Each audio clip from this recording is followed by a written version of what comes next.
Dito tayo ngayon sa paanan ng Ayala Bridge kung saan itong mga rallyista ay nagsagawa ng kilos protesta. Yan po ang sitwasyon ngayon dito. Lahat po ng mga rallyista ay nakasuot ng mask.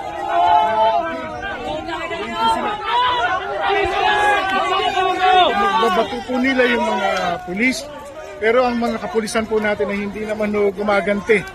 Hindi naman po sila gumagante. Sinunog din po nila yung isang NMAX na motor. Ayan po. Yun yung mapapansin.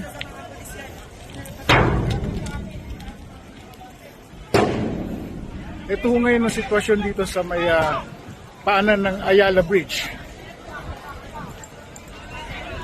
Ito po ang ating mga kapulisan. Ayan po ang kaganapan ngayon.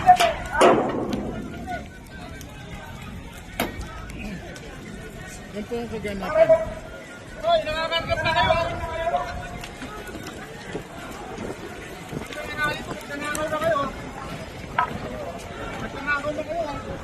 Huwag kayo magkakaw ng motor! Ha?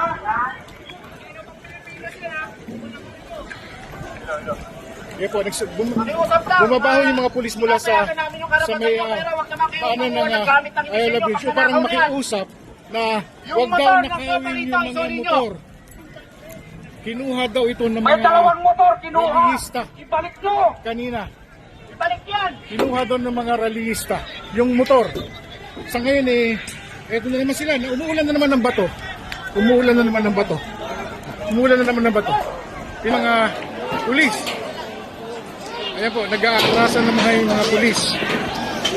Nag-aatrasan sila. Nakikiusap yung mga pulis na huwag nilang kunin yung mga motor na nakaparada. Yun ang pakiusap ng mga pulis. Ayan po.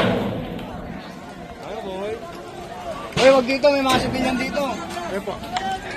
Yan ang uling kaganapan dito ngayon sa paanan ng Ayala Bridge.